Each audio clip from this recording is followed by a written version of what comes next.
بسم الله الرحمن الرحيم. أعوذ بالله من الشيطان الرجيم. بسم الله الذي لا يضر مع اسمه شيء في الأرض ولا في السماء وهو السميع العليم. اللهم صل على سيدنا ومولانا وحبيبنا محمد وعلى آله وصحابه حق قدره ومقداره العظيم. اللهم آمين. أيها المستمعون الكرام، السلام عليكم ورحمة الله وبركاته. Today, bi'idhnillah, I would like us to reflect on one of the special verses of the Quran in Surah Al-Anbiya. That's Quran chapter 21, verse 87 of Surah Al-Anbiya. When Allah was talking about the occurrence between Prophet Yunus alayhi salatu wasalam and the people that he sent him to.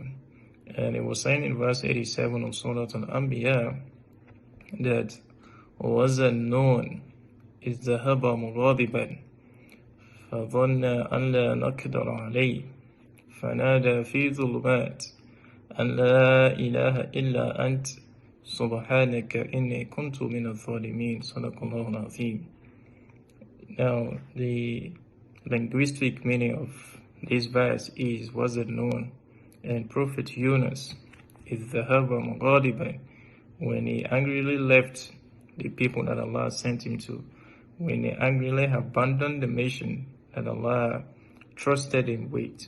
He said, فَظَنَّ أَلَّا نَقْدِرَ عَلَيْهِ, and then Prophet Yunus thought that we won't hold him accountable for neglecting our mission, for not completing our mission. He said, so when he left like that, and then the scolding of the Almighty came to him, and then he, just like the story went, he was, found himself in the darkness of the night, darkness of the sea, and the darkness of the well. And then he said, فَنَادَى فِي ظُلُمَاتٍ, and then when their punishment came, he said, and then he called to the Almighty, called Almighty Allah, that Allah ilaha illa ant, there is no one but you. Allah ilaha illa ant, there is no one I can run to right now except you. La ilaha illa ant, there is no one that can make me go out of this darkness except you. He said,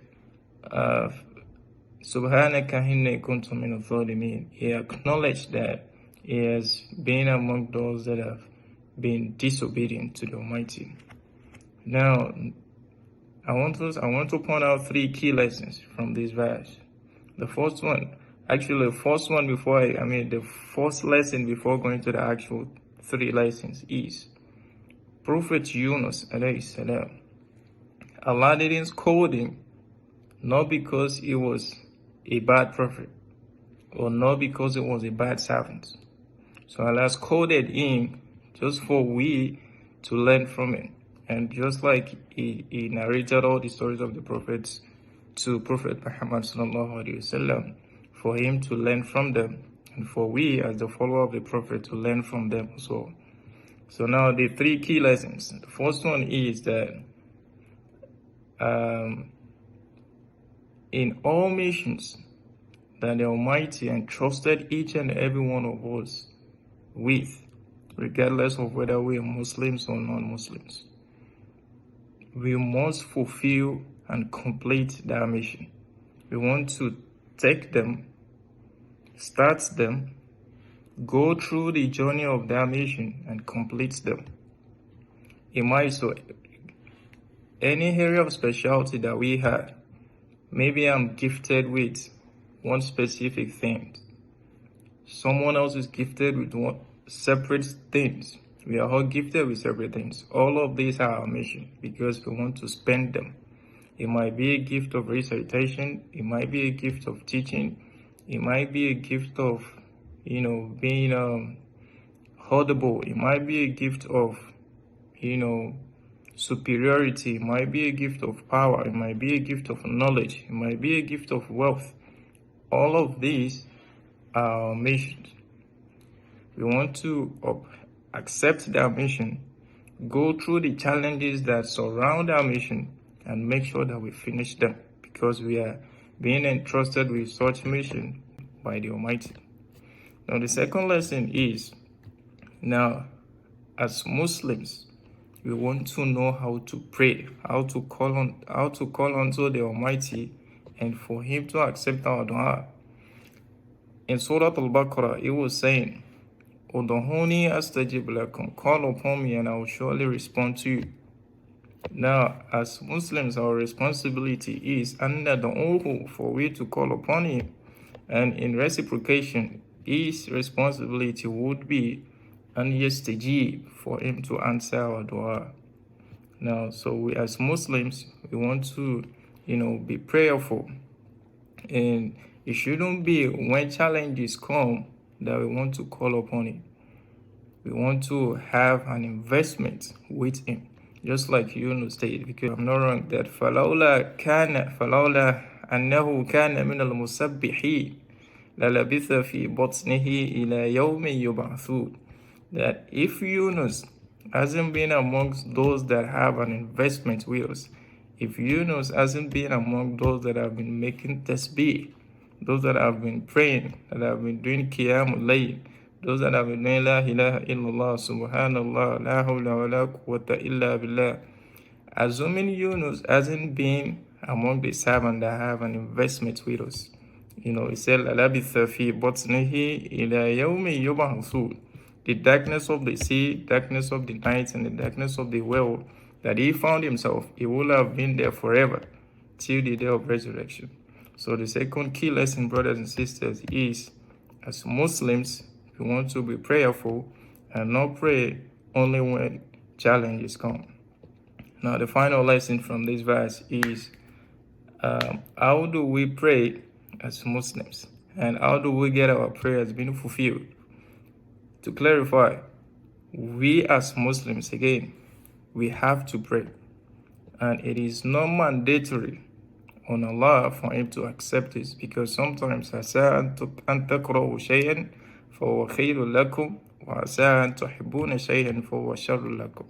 Sometimes what we ask Him for, what we pray for, we believe that what we are asking Him is good for us. But conversely, He knows that thing is bad for us, so He won't fulfill that prayer. And vice versa like that. So how do we pray and for we to have our prayer being accepted?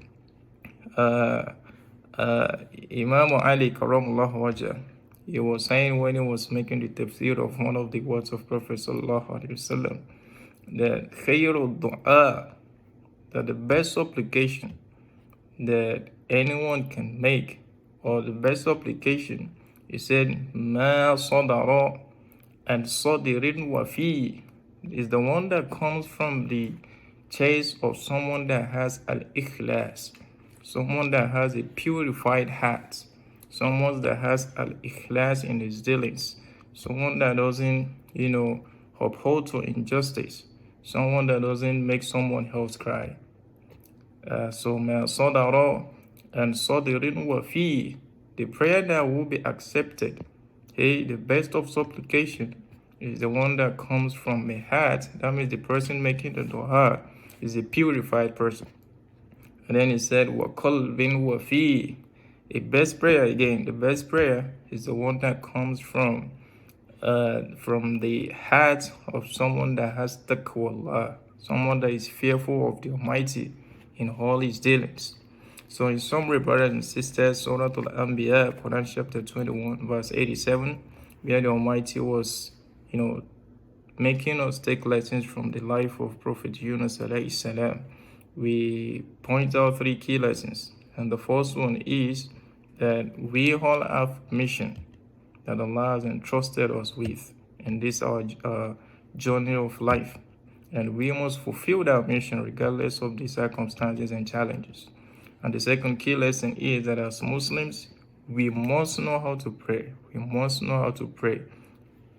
Regardless of, maybe we want to pray in Arabic, in English, or any other language that we're comfortable with.